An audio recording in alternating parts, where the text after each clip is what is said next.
Welcome to Thought to Action, London Center for Policy Research. This is our series of podcasts that reflect our work on moving policy issues into action. And we are available on thoughttoactionpodcast.com and thoughttoaction.tv.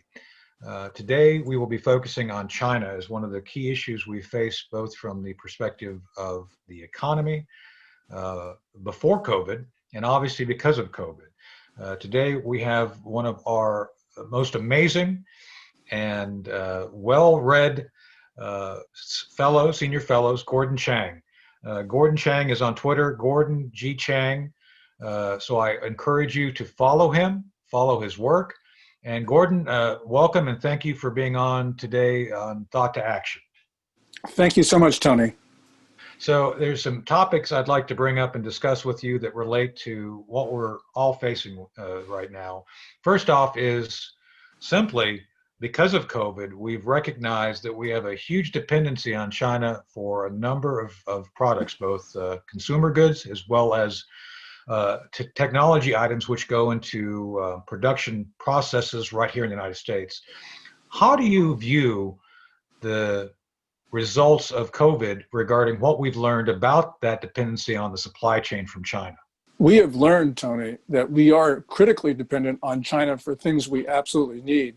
So, for instance, pharmaceuticals, active pharmaceutical ingredients, all sorts of things, plus, of course, personal protective equipment. This has become really important because China has threatened to cut these off. Yes. In the beginning of March, Xinhua news agency, which is official, said that, we're going to throw the United States into a mighty sea of coronavirus, as they put it.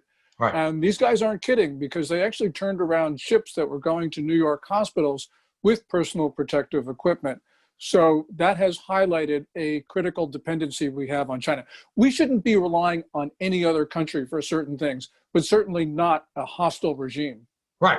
So I actually had a conversation with one of our other senior fellows, Peter O'Brien, former Navy captain who was a military planner on China on this issue.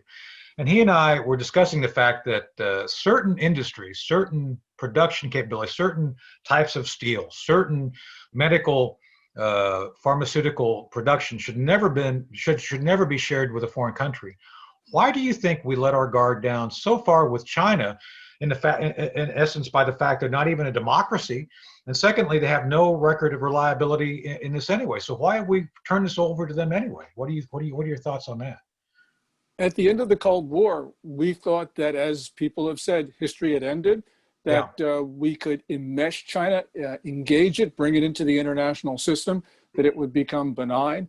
And at the same time, companies realized that manufacturing really started to hurt their margins. So they decided to concentrate on the things that brought the most money in, which was the research and development. And they thought that they could take manufacturing and just move it into other areas. And so those two things together resulted in a devastation of the US manufacturing sector. And there's a lot that we can say about that, but clearly it was misguided, wrong. And now we find ourselves in a very difficult position because of what we thought about the world and what companies did. So to that point, this is our official announcement. I've already notified Gordon of this. We are now, the London Center for Policy Research, are partnering with Rutgers University to examine the supply chain vulnerability issues from the perspective of how can we, the academic and think tank community, help inform U.S. businesses to protect themselves from potential less than favorable business practices by the Chinese, and obviously dependency on the Chinese when, in many instances, Gordon, we know that they are not actually going to be fair competitors. They are using their economy as an extension of their own military interests within the region. Would you agree with that? Well, certainly. We have seen China engage in increasingly predatory trade behavior. Right. And some of this behavior, Tony, is actually criminal because China steals hundreds of billions of dollars of U.S. intellectual property each year. There are varying estimates, but it could be as much as 600 billion. This is, whatever it is, though, it's too much. And it's a grievous wound on the American economy because what it does, it takes away the future of the United States. So just from that perspective alone, we have got to do things. And what President Trump has tried with his Section 301 tariffs, Section 301 of the Trade Act of 1974 is to use those as a remedy for the theft of IP. Right. We have a long way to go. Although it's good that we've started to take the first steps, we're nowhere where we need to be. No, and we, London Center with Rutgers, are going to be looking at putting together a strategic plan that can be used by business and the government sector on this issue. This has been neglected far too long. And to that point, I've spoken with General Milley, the current chief of staff, chairman of the Joint Chiefs, back when he was chief of staff of the Army. And Mark Milley told me that his belief was, based on China's own military doctrine, their objectives are to dominate the Pacific Rim militarily. Do you agree with General Milley's assessment of what the Chinese are trying to do regarding the Pacific Rim? I would go even further, Tony. They're just trying to dominate the world. Yeah. Nobody threatens China, and so their rapid and almost unprecedented buildup of their military means that they want to project power abroad. And a lot of people say, oh, well, the US projects power abroad. Yes, that's true.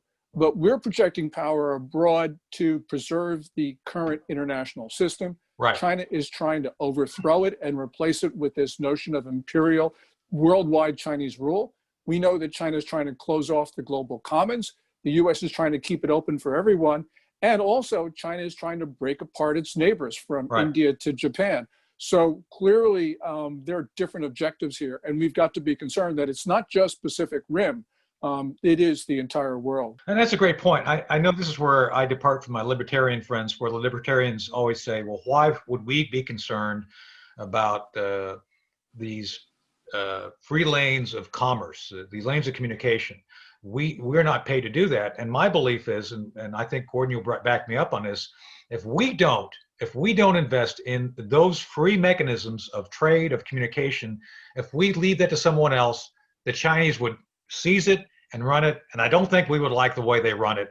I don't think they would be an arbiter of fairness. They would be an arbiter of what's best for them. And I think we, the United States, have always been very good about trying to actually help the international community play on a level playing field, right? I mean, I think we've been way out ahead of that on this issue. Absolutely. If we allow the Chinese to close off, for instance, South China Sea, East China Sea, Yellow Sea, well, Russia's going to close off the Black Sea and other portions. Iran will go after the Straits of Hormuz. Libya will try to close off the Gulf of Sidra. What we will see will be a balkanized world. And, all of this commerce that we have seen since World War II really depends upon the US Navy and Air Force keeping open these lines of communication. Because if we don't do that, the world is going to be very different. And as you point out, it's not a world that we want to live in. Right. Now, this is going to be a kind of a trick question, but not. We're not the only ones who get a vote regarding China's regional hegemony. The Indians have become a near-peer competitor, and arguably there was just a recent incident in the Himalayas where these two superpowers, I think, are testing each other's mettle just a little bit.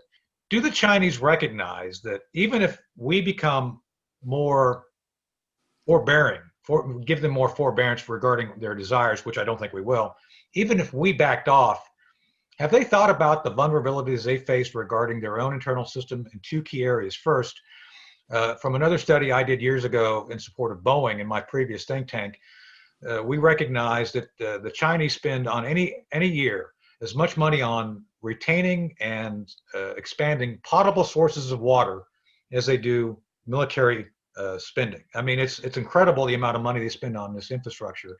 And secondly, have the Chinese really thought through the vulnerability of the oil by the fact that a lot of the oil they get has to come through the Straits of Hormuz, through the South China Sea, and India has a pretty good navy. So have the Chinese actually thought about some of these larger vulnerabilities we've recognized that I think even if we don't affect, other peer competitors may go after? What's your thinking on that, Gordon?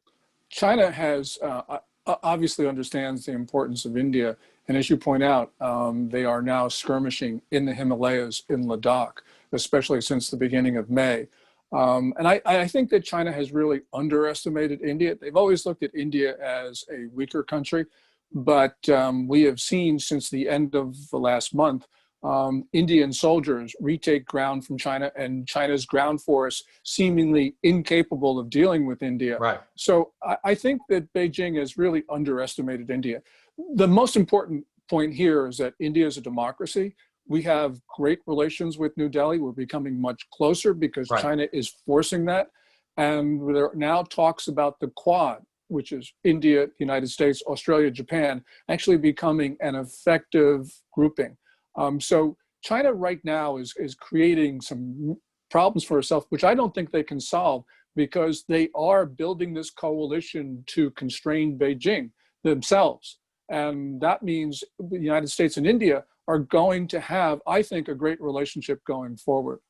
Well, I think it's very positive, and I think one of the things we've done behind the scenes at London Center is actually interact with India manufacturers on the PPE issue. You mentioned that earlier about China attempting or limiting certain things. The Indians have been very willing to actually step up in that space.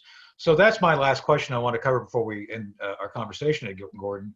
How do you see our work to invigorate trade between Vietnam, the Philippines, South Korea? I think these are all viable markets with amazing, I think, potential that we've not fully reached out and embraced. How do you view our need, or how can we do this work to establish a better trading partnership with these countries? And how do we deal with China as we expand into these other countries? What we're seeing from the Trump administration are taking acts that impose costs on China for behavior which is unacceptable. And previous administrations, Republicans and Democrats, ignored some very injurious behavior on the part of Beijing. So what we're really seeing right now is what you talked about, and that is a reinvigoration of our trading relationships with societies that look like ours. They're free societies, democracies.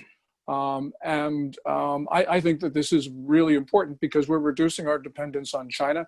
And in many cases, we are shortening our supply chains and we're bringing them back to our side of the Pacific. This is important for us, as we talked about before. It's something that has accelerated in the current administration. And I see it continuing going forward because it makes so much sense for the United States to make sure that we have an adequate manufacturing capability to take care of Americans in an emergency.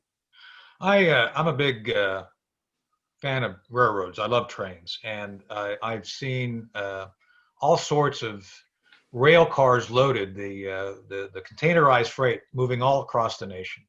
And my belief, Gordon, is that those containers should be filled with American goods going to ports, going out, rather than those things being filled with merchandise coming in from foreign nations. And I think we share that. My concern is, and we are a nonpartisan think tank, and so I'm going to be very careful in my question. How would you view a Biden administration potentially coming in to affect what we've talked about today?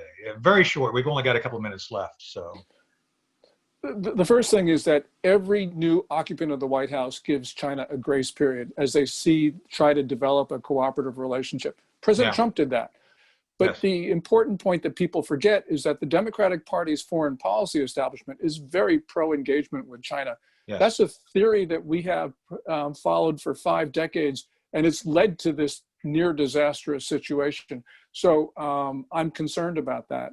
I hope that the vice president actually means what he says when he talks about China, but we know that what he said as recently as last year suggests that he very much wants to continue failed engagement policies with Beijing. Well, thank you, Gordon. I think we've covered a great deal of territory very concisely. I always appreciate the conversation with you. I always enjoy it. Thank you for being on.